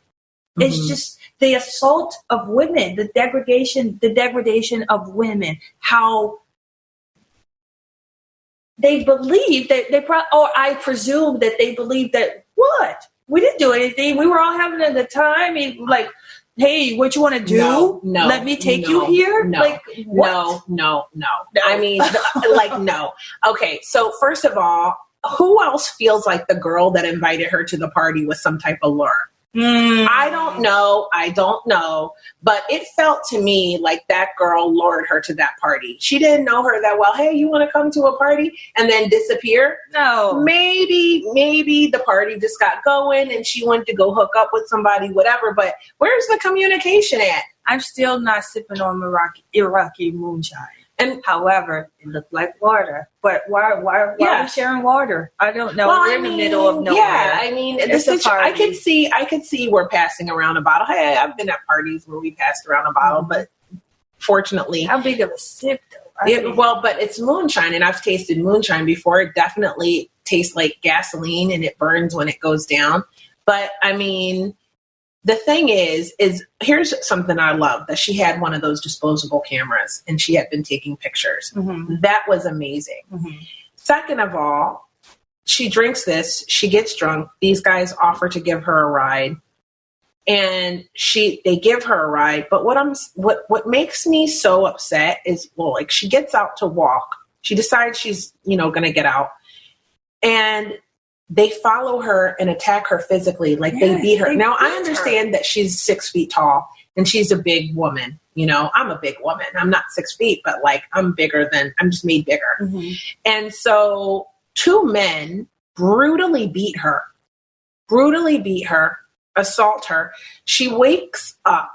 If you haven't heard the episode, then you should go back and listen to it because spoiler alert. Oh. She wakes up completely naked in a tent, and there's like curtains, like curtain dividers. So it's open bay. It's completely open bay. They've just, thank God they put up some dividers. I mean, she wakes up naked. Her clothes are all over the floor. She has to try to find her clothes and leave out of there and go to the bathroom where she's beaten and assaulted by 2 men. But the thing is there are 10 other people there. So they heard all of that going on, right? They're aware of what happened. And you know what? I don't care what anybody says. Those dudes that all shared that, I'm pretty sure that was not their first go around at that. Oh, absolutely. Because they had a strategy. That's how I meant that the normalization, how they felt like they did nothing wrong. This is what we do all the time or whatever. We would just have drunk fun. I'm like, we beat you and we do it to you really bad. And we send you, we take you out to Denny's. You know what I mean? The next day. And then, well, this is what's crazy. Okay, so after all of that, skipping the details because you can go back and listen to the episode. After all that, they're like, hey, where do you want to go? Exactly. Like, what world am I living in? But she says the hospital. And they take her. Not what you want a hospital for. This is a misunderstanding. We was kicking it. Don't you know this? No, they take her. I'm like, not sure if that's awesome or even worse. I don't even know. They're like, okay, let's give her a ride to the hospital. Or stupid, because then she gets a rape kit done and everything like that. But the horrible thing about it is in like 24 hours time, she becomes the villain. Shamed. This is a classic victim shaming case. God. Ringing the bell down the street behind her. Shame. Yes. Shame. Yeah. Okay. Bogus. Yes. It was her own command, like, completely betrayed her. I mean, she was bullied. She was harassed. She was victim shamed. She was turned into like a guilty person. She had friends turn their back on her. She was threatened that if she complained about the treatment she was getting by a superior officer, pushed up against the wall, physically assaulted again by a superior to keep her mouth shut about the treatment that she was getting. This is just disgusting. And then forced out of the military. She was so traumatized. She was afraid to shower. Like, she had one kind person take her so that she could shower. I didn't even see it as that. I saw them as kind of shady counseling her about her hygiene and then escorting her. Really? I didn't see it that way. I don't know. Well, I was listening to it during the SVU marathon, and it just was going along with the theme. I mean, that's how I get through. I just was like, yes, I put it into the mind of an SVU, and it's just, that's when I was like the rape culture, the assault, the shaming. This is just unacceptable, the normalization of the degradation of women. And it has got to stop. I am so over it. It is horrifying. It's horrifying. I mean, and then the women just gonna beat you and then do it to you really bad. My God. Or whatever. And take you out to eat. But here's the thing. It's not like there were only men on that beast. Women were involved in this too. Oh, the whispers. And then you have so you have the rumor mill. I mean, she and I have talked privately, and I don't think she mentioned it in this episode. But they wrote her name and her email on a bathroom stall, and she was getting harassed that way as well. Like, it was that serious that these things were happening to her. It's a wonder she's still with us. And then, like, she survived that. Mm-hmm. She survived that. They put her out of the military, right? She goes home. She had a rough time. There was a time where she was like homeless and struggling and having a hard time. She gets back on her feet, but the Department of the Army kind of burned her. They said that they took away her service, like they erased it. I know. And it's the Goombas. And it's the mob. It's so crazy. And so she couldn't get services. She couldn't get, health care. She couldn't get anything any sort of benefits. And she spent years fighting for that. fighting for that, you know? And then she finally gets that. Okay, wait. I'm jumping ahead. Let's back up. Let's back up and talk about the drink that they gave her at that party. Iraqi moonshine. So I don't think that it was just moonshine. In fact, I thought that maybe they put GHB in it, which I automatically thought that before she was like, when she was like, they were passing something around. I'm like, don't drink that. Yeah, I got really nervous too. But you think you're with other military right. and you think that you're safe. Yes. Right? We would have drank anything the guys passed us because they're the guys. That's right. And but they look out for us. They looked out for us. We were lucky. Yes, totally. But not everyone is that lucky. Because I was in a bad place when I arrived to my duty station and they took me under their wing immediately. Yeah. Immediately. So imagine if somebody we thought we could trust. I mean, look at KJ's episode in season 1. You guys remember KJ. KJ was the one who talked about ketamine infusion therapy. Deep friend of the pod. That's right. She'll be back again. We're going to catch up with what she's doing. But she, first of all, she dated a guy who ended up to be a serial rapist. So that's number one. Okay. So, and she had to go and testify against him. After she was deployed, had a crush on a guy, and then the guy was always refusing her advances, and then one day was like, hey, you want to go hook up? I know a place where we can go. And she's like, yeah. So this is like completely different, right? Mm-hmm. Like, this is not what you think is going to happen. You're like, okay, yeah, I'm going to hook up with this guy that I like. I've had a crush on him for like months. You go hook up with this guy, completely consensual. And he turns on you and does a foul rape, turns it into an abusive rape scene. That's so gross. And so to the point, and she describes it in detail, to the point where she's physically damaged for the rest of her life. And that was someone she knew and trusted. So like I say all the time, we were lucky. We were very lucky. But let's talk about what Christina was given to drink. Let's hear it in Christina's own words, how she found out what was likely the cocktail that she was given. He told me where to go. And I found the recipe online. Shit.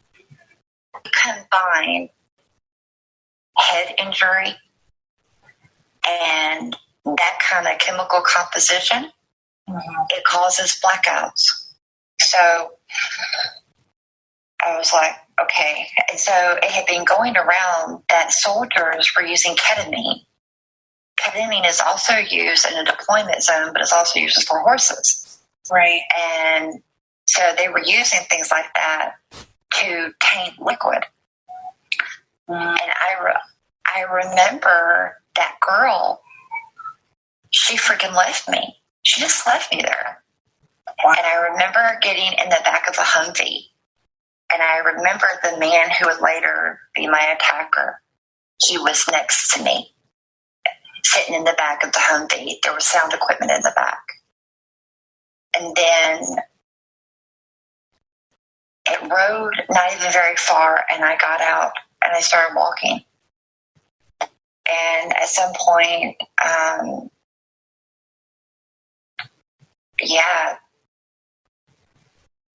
it was two of them.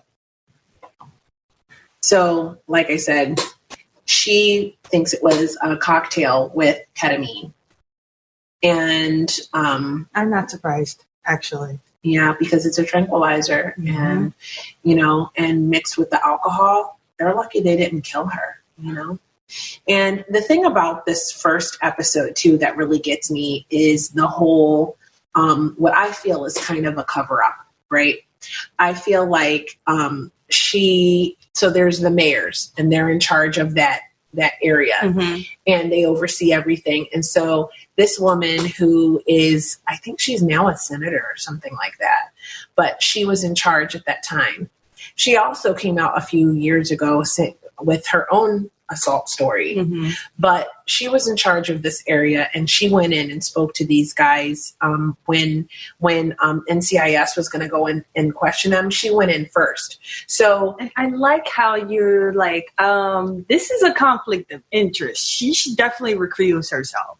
And as far as the normalcy of the criminal court justice system, and how she laughed and was like, okay, normal, the army. Yeah, no. Yeah, I mean, it's like this chick goes in and, for all we know, organized them into their statements, you know, into their story. Yeah, because I mean, there's 12 guys, I guess, 10 guys, I think it was, that were in that open bay quarters that actually saw her leave and all of that, and probably heard what was going on. Now, she was unconscious, so who knows if she was making any noise or whatever. Right. But that had to seem weird. Who knows if they were in on it either? Yeah, they had to go. I don't buy that they didn't. Like they could have all.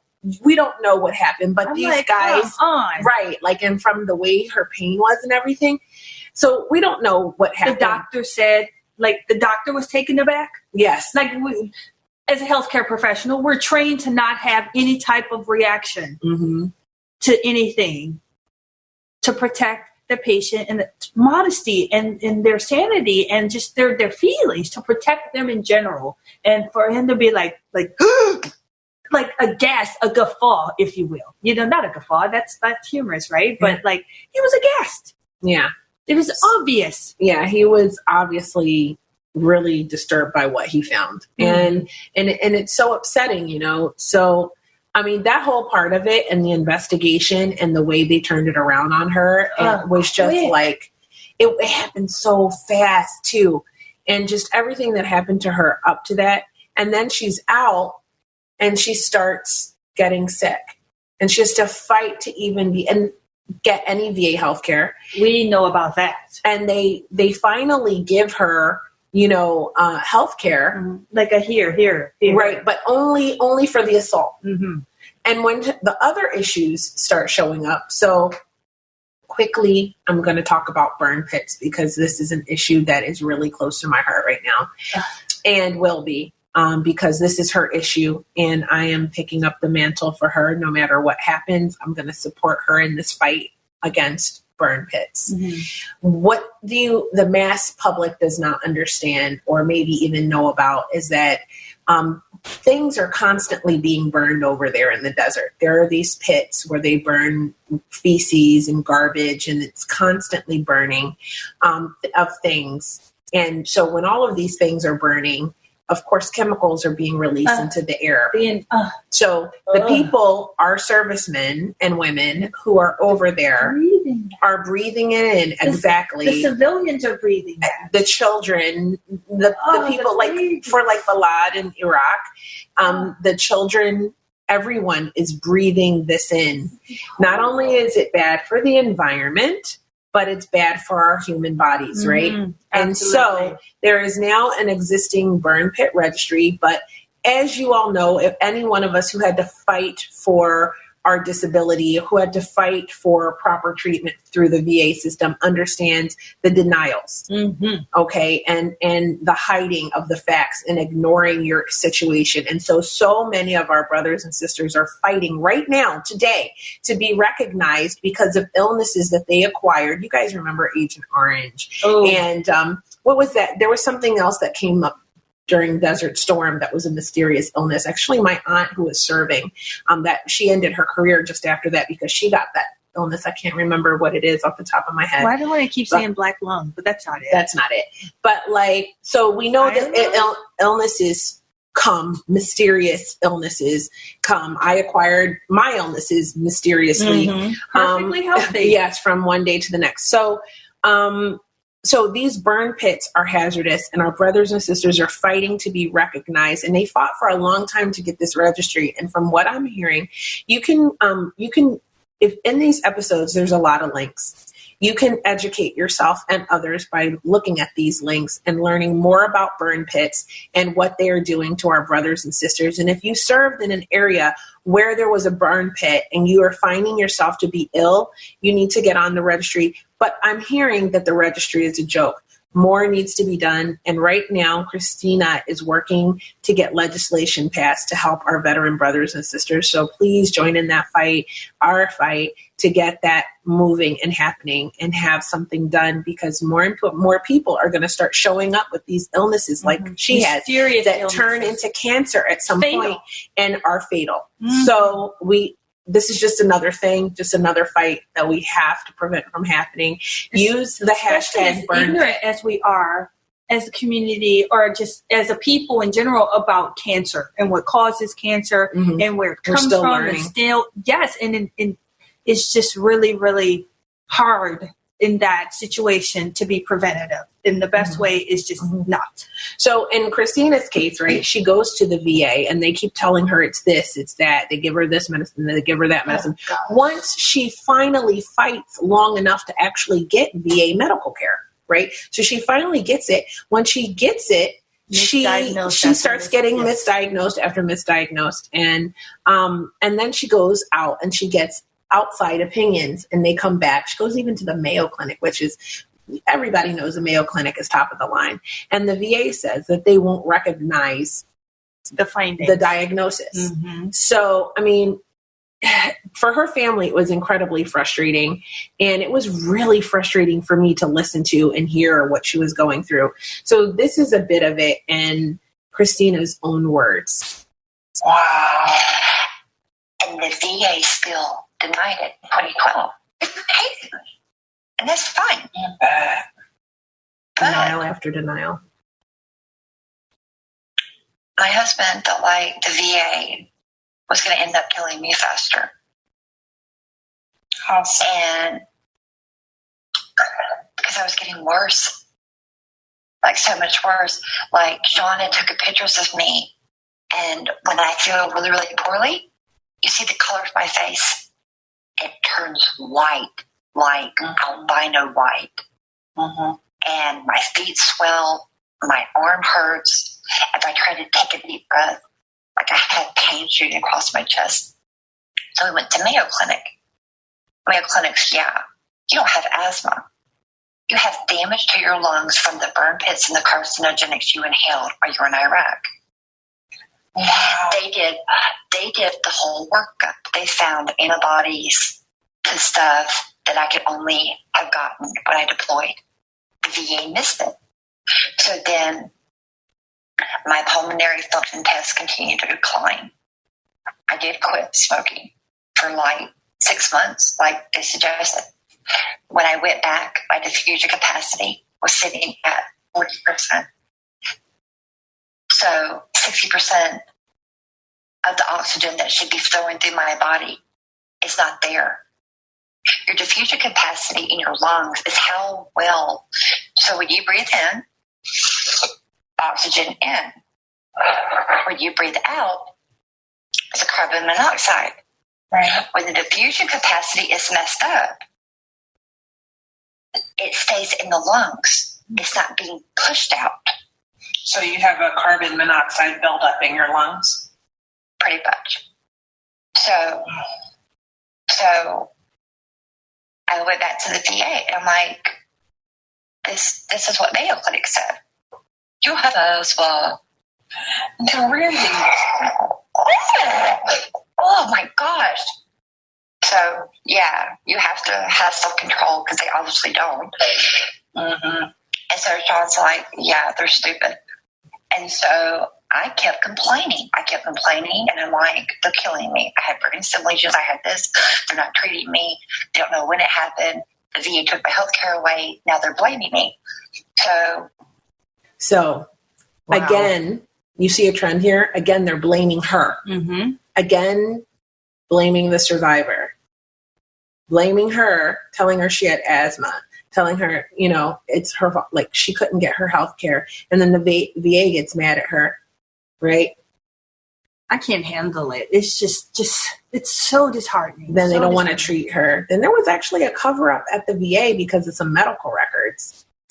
Yeah, and then it just keeps getting worse. I'm not going to go through the entire episode because it's so heartbreaking and it's so upsetting. But I'll just never forget as long as I live. And it's why I named the episode the way I did, because she said to me, "Am I going to die because they called me a liar?" So sad. Like, she has kids.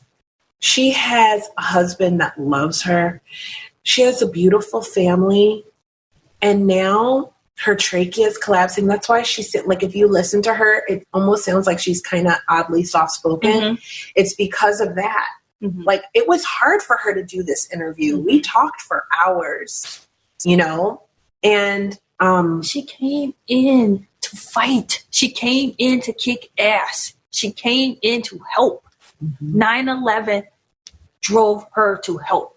Mm-hmm. And look, to serve, absolutely, to serve her country, to serve her fellow man, mm-hmm. like the majority of us. Yes. You know what I mean? And it's just to be let down and disappointed, like the majority of us, but to that degree, mm-hmm. and to constantly have to fight each day. I mean, she's been fighting for what, 20 years? I mean, but as have you. Yeah. I mean, as have so many of us, mm-hmm. you know, but you know what? I'm sick, yes, and I live with illnesses, yes, but I live with illnesses. This woman, her life was cut short. They are killing her. They've killed her. True. It's a matter of time. When her trachea collapses, that's it. And we don't know when that is going to be. She should be in hospice now. Totally. It is a miracle every day that she is on this earth. And it's a gift. She's remarkable. So support the burn pit fight. Yes. Hashtag burn pit. And let's eradicate them. Let's something has to be done. And I was not aware of the degree. Remember, I thought burn pits was just burning tires. Mm-hmm. I couldn't process that you burn everything. Mm-hmm. Just burn it. Put it over in there. Human waste, everything. Just disgust. Yeah. So that's really, really upsetting to me. And that story is really close to my heart. And if you haven't heard it, please listen to it. Please like, share, and tell everyone you know to check it out.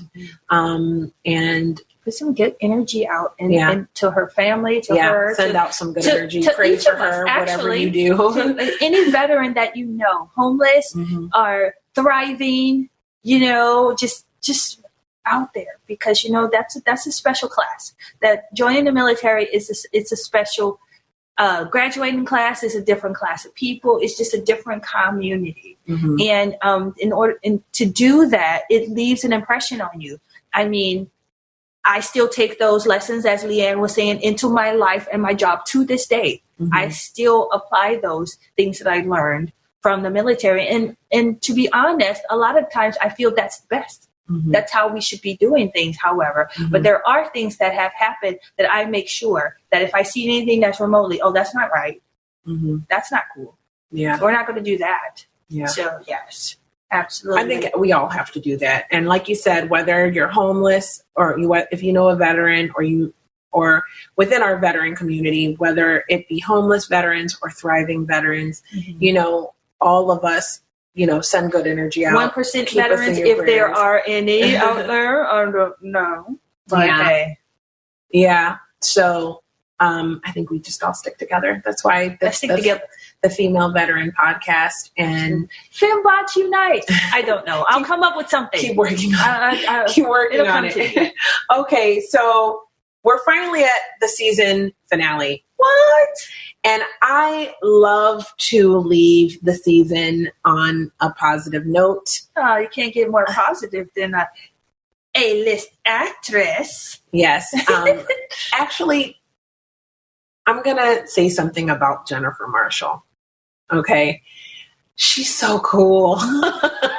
Like, I loved her legitimately. If you're listening, Jennifer, I love you, girl. You are so awesome. Like, you are such a cool girl. I mean, I felt like after talking to her for the interview that if we had been stationed on the same ship or the same shore command, she would have been in our crew. Like, she would have been hanging out with us. She's so fun and cool and has such a good sense of humor. I got a dance vibe from her. She seems fun. Okay, and I'm hoping to connect with her soon. Vibe too. Yeah, she's beautiful. You know? Oh my God, I mean, not that so that's gorgeous. Important. It's just that we had a fair share of attractive friends. Oh my God, everyone's attractive when they're 20. So anyway, Jennifer's episode, let's get into that. Before I continue, I want to thank Meloney for coming through. She had to run and she won't get to finish the season finale with me. But thank you, Meloney, for coming through and discussing the season with me. We'll do it again next time at the end of season 3. But back to Jennifer Marshall. So this finale episode was amazing. Jennifer, as I mentioned, was on Stranger Things and a plethora of other TV shows and movies, and she is brilliant. In addition, she is the host of the CW's Mysteries Decoded, and she was really fun to talk to. And I guess you can get the picture of that from me saying it so much, but I did enjoy the interview. So Jennifer, she started in a small town, and she left to the military and wanted to go on a ship. She campaigned to get on the USS Roosevelt, and she did that, and she worked in supply and was really effective at her job. Her story was surprising to me because I did expect her to have a really, really positive story, but I was surprised to find out that the anthrax vaccination was what was the cause of her to get out of the military. I did not know that. It was interesting to me because I was really scared to take that vaccination. I did not want to take it. I thought, oh my God, I'm going to become a conscientious objector. I do not want to take this vaccination. I don't know what it was about it, but for some reason I just didn't want it. And I know that it was meant to protect us, but I don't know. I think it was because I was already sick and I didn't know how I had gotten sick, and I suspected it might have been from vaccinations. So another one was like, I don't want to do that. So when I found out that Jennifer took the vaccination for anthrax and then began to get sicker and sicker and sicker, and then how she was treated, like she was a malingerer, she was always in sick call, like it resonated with me because when I got sick, I was always in sick-in quarters and sick call, always getting sent home because I had mono or some other illness that prevented me from being able to do my job.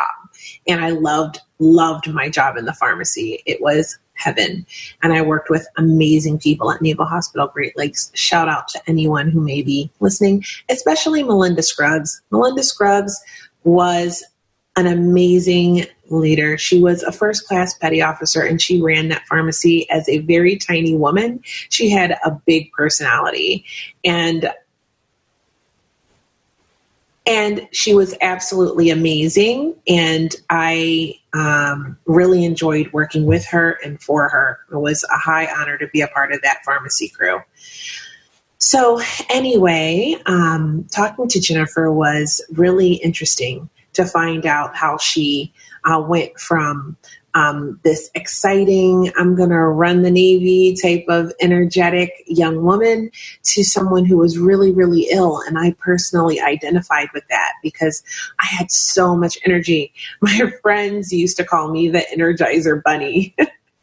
I was nonstop. I was really nonstop. And I know when we're 20, we're all nonstop, but can you imagine other 20-year-olds calling you the Energizer Bunny? Like you had more energy than them.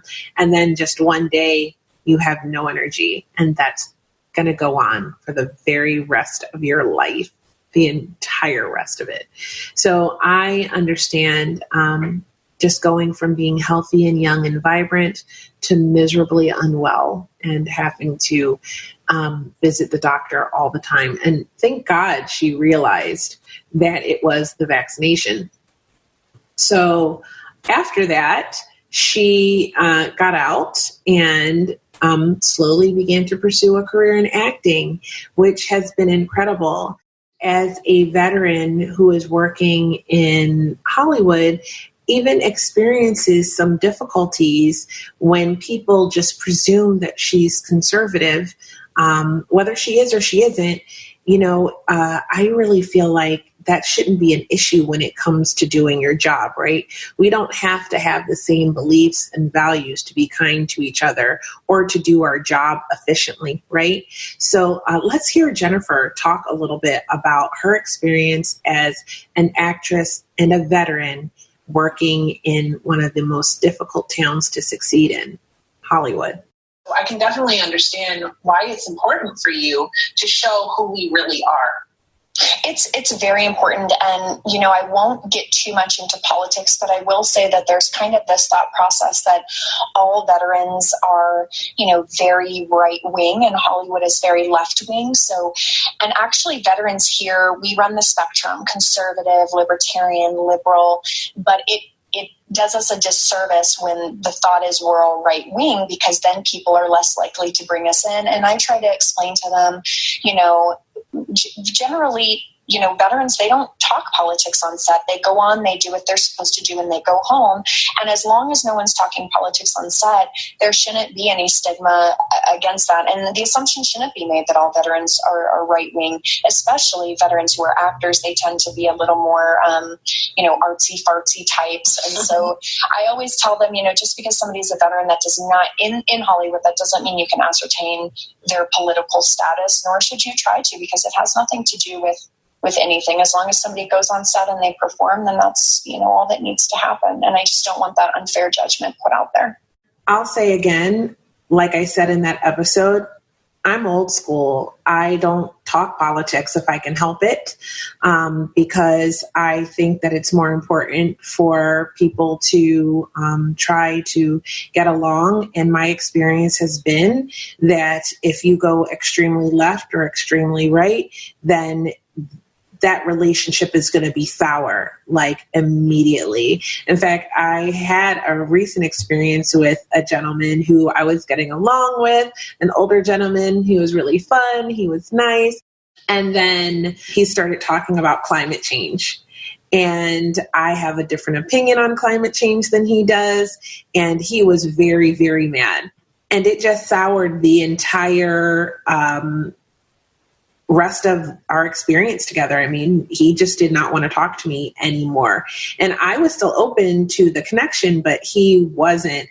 And I mean, it wasn't like we were going to be best friends or we were going to know each other forever, but it was a day that we were in the same environment and had been having a lovely time. So it was sad for me to see. So I try to, I don't try to change anyone's mind.